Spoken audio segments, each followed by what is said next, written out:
Good afternoon, everyone.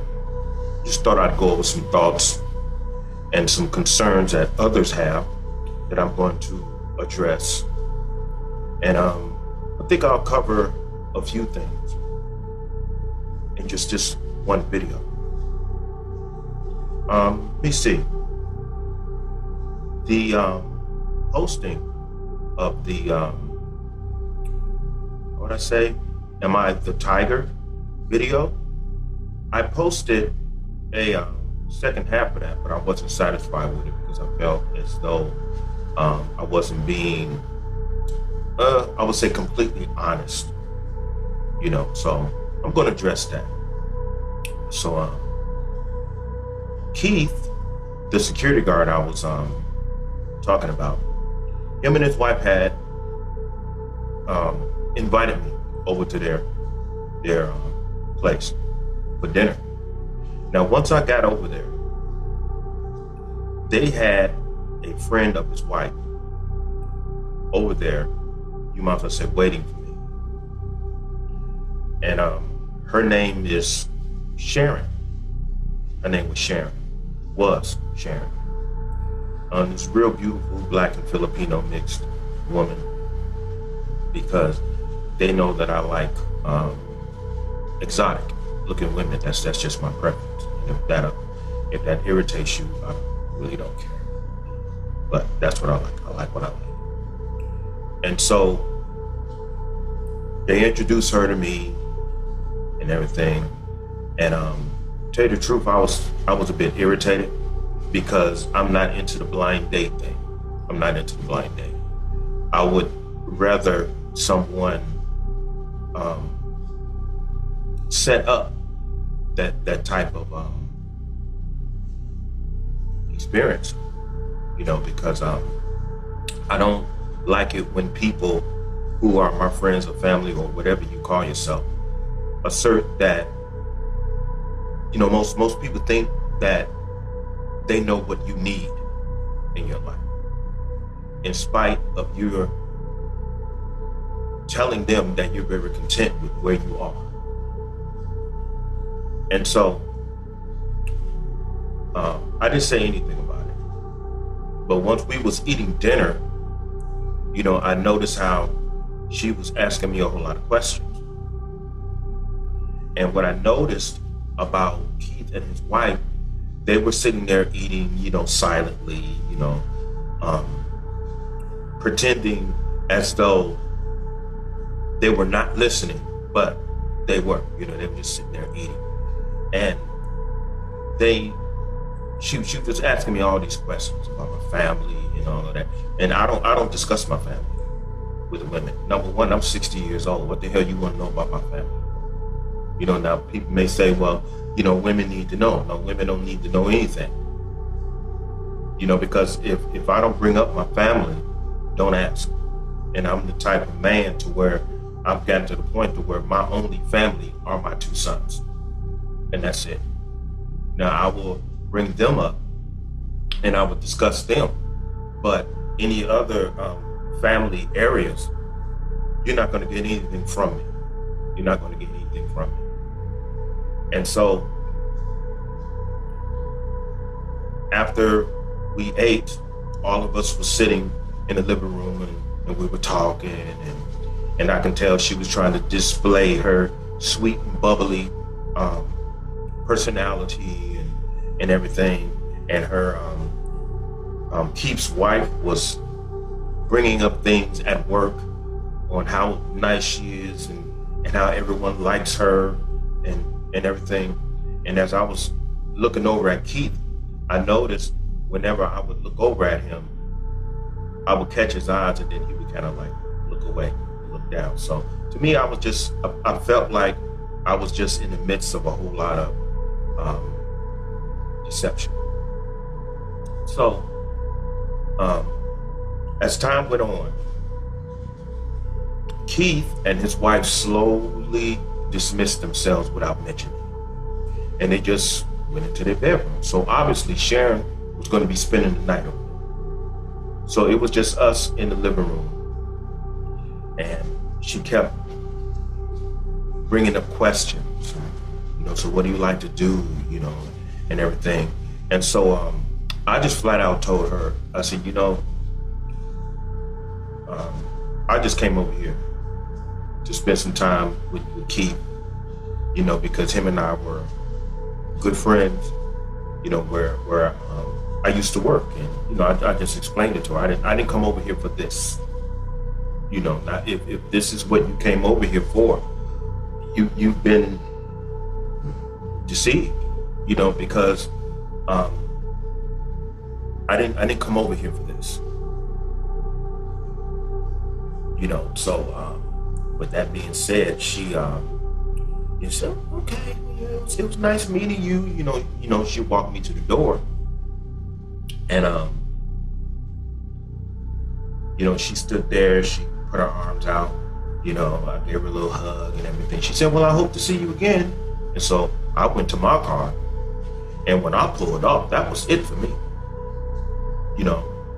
Even with my friendship with Keith, because I felt like I was tricked and therefore trapped into something, and I like being told ahead of time what people's real intentions are. And I understand that a lot of people don't do that, but if you're going to be in my life, that's exactly what the hell you're going to do. That's exactly what you're going to do, because I've been through the fire when it comes to relationships, and especially after what I suffered in Georgia. Not to be saying that I'm holding on to the past. It's just that Georgia woke me up, totally woke me up.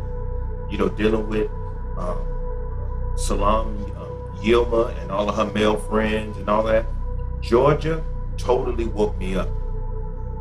Not only when it came to, not only when it comes to women, but in people in general. And so when I left, I'm driving down the street and I'm reading this feeling that is sitting up inside of me. I'm saying to myself, I am that tiger, because I don't plan on going back. So obviously, yes, I am that tiger. I am that tiger. I have to admit. Because one of the reasons why I feel like that even more so now is because, like I said, after I experienced Georgia woke me up. Salam Yirma woke me up. People in general woke me up. And you come to realize that most of the people on this planet today, they don't mean what they say, and they don't really mean what they do without having some type of ulterior motive behind it. And I'm in a place in my life right now to where I'm not interested in having any relationships. The only thing that I'm interested in is getting my work out and finishing this series that I've been writing on for a length of time, that is based upon social engineering, environment, spirituality, intellectual, stories like that. I don't have time to involve myself with anyone that's going to present themselves to be a hindrance on me. Now, even though most women say, well, they mean well, and I'll support you through your writing. To me, that whole support thing, this whole I support you thing, to me, that's always been fake. What do you mean you support me? Well, I support your writing. I support my writing. I'm the one that's doing the writing. Well, whenever you're in there writing, and I'll knock on the door like this other Asian woman was telling me. I'll knock on the door and I'll bring you your coffee or anything like that. All of that is fine. All of that is fine. But that's nothing indifferent than from what I can do for oneself. I always prepare myself for my writing. Before I sit in front of that computer, I'm pretty much already aware of what my organism is going to crave. And if it's going to crave tea, I prepare myself to have tea present. If it's coffee or whatever the case may be, it's present before I even get started. So I don't You know, I understand her. You know, I'll come in here and support you and everything. Fine, fine. You know, but I've learned through the years that a man has to prepare himself for everything in his life. You know, it's like when women come over to my place whenever I allow them here. They look around and they say, "Wow, you got a nice place. Your place is clean. Your clothes is clean. Everything. There's nothing left for me to do around here. Absolutely, because I'm number one. I was raised up by women, so I know how to cook. I know how to clean. I know how to do my own laundry. Okay, I don't need for you to do anything but have some intelligence. And if you don't have any intelligence, I'm not going to have you around me anyway. You know, so it's just that I'm at a place in my life right now. Number one, I'm 60 years old, and to me, I feel as though I'm just saying this for myself. I feel it's ridiculous for a man of 60 years old to even be thinking about having a relationship with anyone at the age of 60 years old. I'm saying this in reference to myself. Now, if the Creator decides to bring someone into my life, then it's going to be something that I did not see coming. But if I see it coming, I'm going to throw my hands up. So you can't put me on, you can't trick me into coming around you and you have this blind date stuff going on, because I'm going to see that right away. I'm not going to be rude. I'm not going to turn around and walk out. Yeah, I'll suffer it be so, but at the end, I already know how I'm going to deal with it by not dealing with it at all because of what's going on in my life, and I need my full concentration on what I need to accomplish. You know, so it's like this whole thing behind every successful man is a good woman. No, it's not. Every successful man is a man taking responsibilities for what he's doing, for what he's living for, whether it's writing or any other area in life. Okay? It's you doing the writing, it's you doing whatever you were put upon this earth to do. It's you doing it. So when people say, well, I support you, that means absolutely nothing to me. I'm the one that's doing this thing. So simply because you say, I support you, that's not going to intensify my motivation and my dedication to do what I do. You know, so people feel as though when they say, I support what you're doing. So I always ask, what do you mean you support me? Because what I'm doing is what I love to do. You know, now people may say, well, you understand what they're saying. No, you have to explain it to me. See, because you being an addition to my environment, it's not gonna get me more motivated or less motivated, because I'm dedicated to what I do. I love writing. And this is one of the reasons why most of my writing haven't even gotten out yet. Because I know the value of my writing. And I'm not gonna allow these publishing companies to present to me less than what I know my writing is worth. Because pretty much every publishing company that I've encountered, after they read my writings and everything, they want me to sign full rights over to them. And I told them, no, I will finance it myself. I'm not gonna allow control over something that I created just so they can determine the value of it and just throw me crumbs. This is why I understood Brother Prince when it came to his music. If you wrote it, you maintain the full rights of it, even if you have to finance it yourself. And it is expensive, but so what? And you can't be in a rush. You have to understand the vitality of humility. You have to Humble yourself and understand that your craft is going to enter the world when it's time. And don't try to determine the time, because that's going to put you in a position to where you're going to be rushing through it.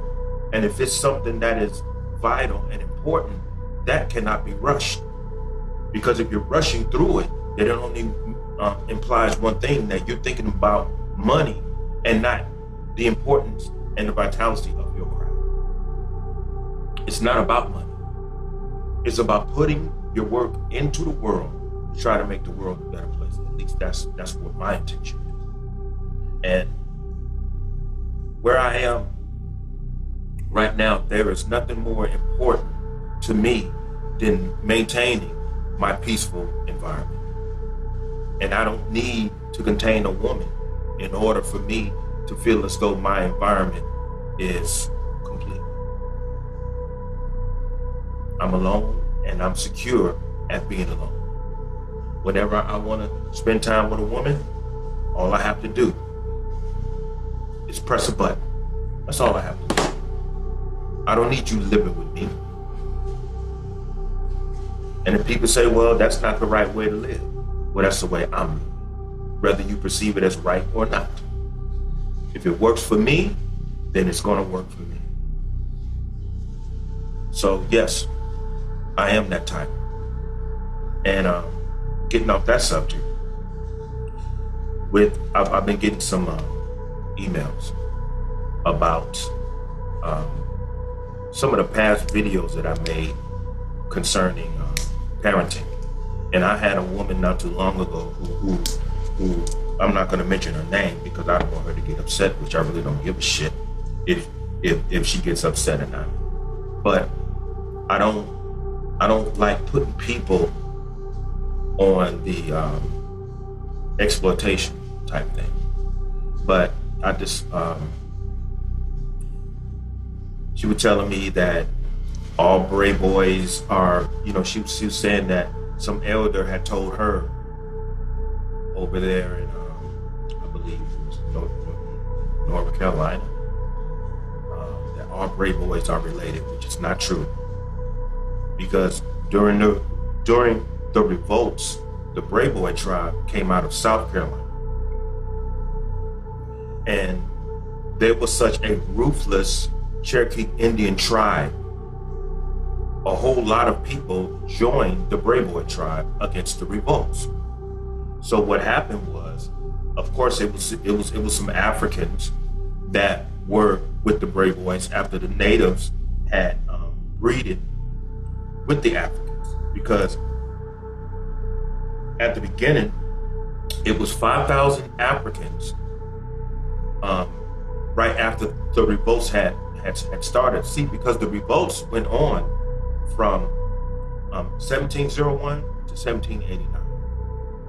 And so there were 5,000 Africans who were taken in by the natives, and they breeded, but not in one spot. It was a vast thing going on around the country.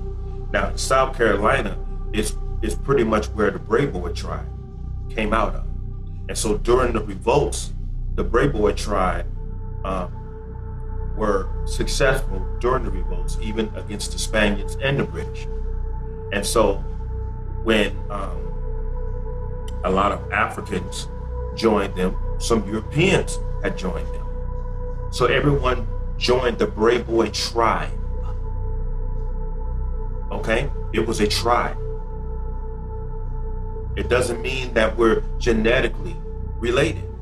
Some people marry into the tribe or the family which carries the name Bray Boy. That doesn't necessarily mean that we're genetically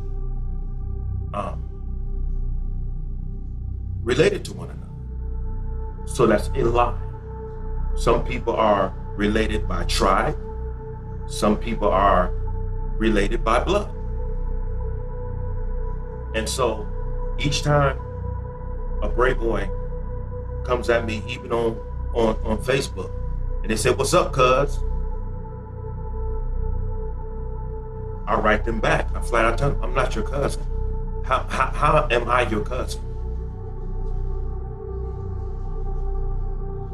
I am not your cousin. Now, if this hurts your feelings, that's your problem. I just think to take in that type of information is just ignorant. All Bray boys are related. Well, what about the Bray boys that I bumped into with that same mindset who were female and yet wanted to sleep with? What about that? And to imply that our Bray boys are genetically related, that's an assumption that the Bray boy tribe inbreeded, which a whole lot of people will consider incest. What are you going to do with that? If all Bray boys are related, that's implying that everyone was sleeping with one another. I mean, and if you marry into the family, the person who marries in only holds the last name Bray boy. But genetically, they're not Bray boy unless they have a child by someone of either the Bray boy tribe or genetically. Now they may say, well, what about the Bray boy tribe? It all started out as a tribe. The tribe consists of Cherokee Indian, Africans, and some Europeans, and even some Spaniards. Does that mean that everybody is genetically related? No. Those different factions came up under the Bray boy tribe because the Bray boy tribe was very powerful on the battlefield. And according to my research, there were no Bray boys that ever suffered slavery. None whatsoever. And I'm only bringing this up because of a whole lot of emails that I've been getting lately, and I'm just addressing some things. Now, one of the reason why those videos, and I don't have to explain anything, but I put those videos up because those type of realities are still going on because I talk to people. There's people out here who recognize me from my videos, and I have a whole lot of people out here who invite me to their homes, and we all sit up and talk about it. But we all sit up and talk about it, not to just sit up and talk about it and dwell about it, boo-hoo about it.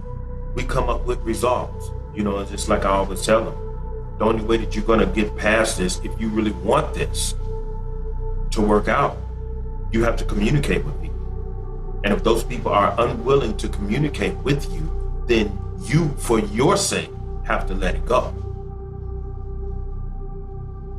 You know, this whole forgiveness thing, oh, I forgive you.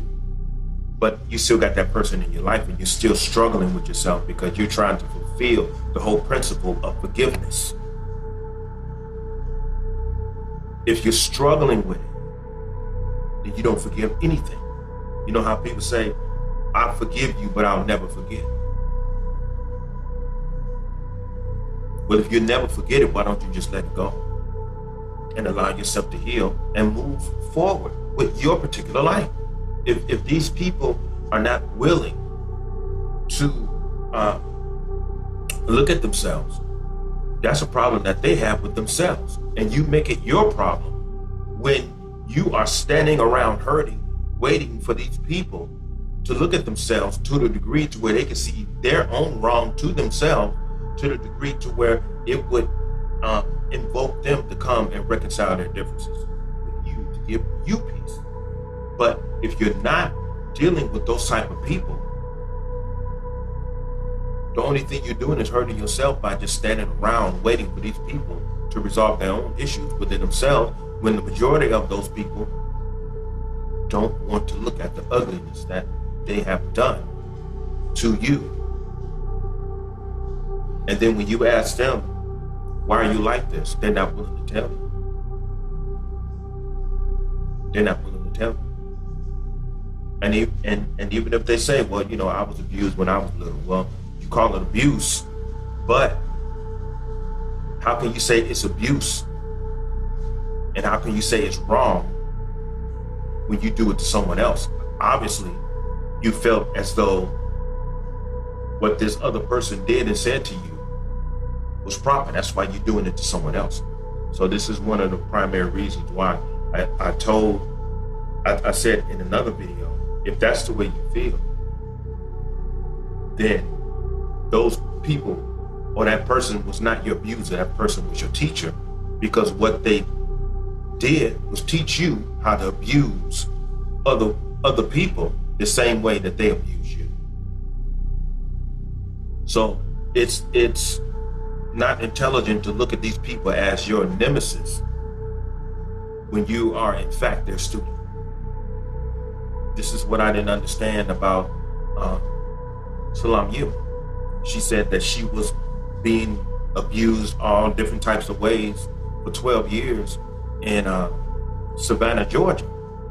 And yet still, it just seems like anybody and everybody in whom she comes in contact with, she has this real coldness inside of her. And, to where she cuts people off after she uses you up and see that you don't have anything left to give after she persuades you to do certain things, give up your whole life, you come out there, and I was even trying to tell her, hey, I'm gonna need a little bit more time, to save up more money, before I come out there, because this place where I was working at, named Sunset Station, the manager that my department was under, she was stealing from the company. She was putting people on the board with hours, and everybody's looking at these people. Who are these people? And so she would turn that into a payroll. And once they sent out those funds, she had a fake account to, different fake banking accounts, to where all of the money that she was saying that these so-called people were making, it went straight to these bank accounts. And until they understood exactly what was going on, I was trying to save up to meet up with her in Georgia. And after they finally found out what this woman was doing and they terminated her, I only had like a month and a half to save up any money, which wasn't a whole lot. And I talked to her over the phone about that. And she said, it's not about money. It's about being together, and I got this business and blah, blah, blah. And so when I made the biggest mistake in my life and I gave up everything, I went out there, and this person who claimed that she was abused for 12 and a half years in Savannah, Georgia, ended up abusing me in some of the most cruel way that most regular black women would try to hide. This motherfucker didn't try to hide nothing. Okay, she does it right in your face. She does it right in your face. So, without getting deep into that, but the whole thing with the videos that I put up, the reason why those videos I put up is to share with the world that this needs to stop. And there's a whole lot of parents this day that I've come in contact with in various nursing homes. A whole lot of these parents are blaming their children because they feel as though their children have neglected them when they didn't neglect them at all. They didn't neglect them. Their children put them out of their lives because of the abuse and the turmoil that they're trying to produce in their families. So that's what's going on. And I put those videos up to let people know this is still going on. Now, whether those videos offend you or not, it's not my concern. But these videos are going to continue to go up as long as the problem consists. Now, what we need to do, just like we would like the parents to do, what we all have to do is take some time out and look at ourselves and see where we can improve at as human beings. And once we understand the importance of that, then the world will become a much better place to exist. And so with that being said, I'm gonna get out of here. And I just wanted to address that, since a whole lot of my my messages to my emails was speaking on that.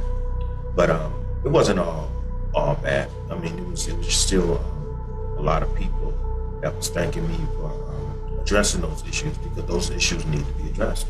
Those issues need to be addressed. Now, in terms of getting your parents or anyone in your family to cooperate with you, I wouldn't personally. I wouldn't torture myself with that. If they are unwilling or unable to do it. You know, some people, when I say unwilling, those people know that they were wrong and they just don't want to deal with it. You know, it's like my older sister always asserts that I'm holding on to the past. You know, my life is full of life lessons. But the people who don't want to resolve those issues, it is they who are the ones who are holding on to the past.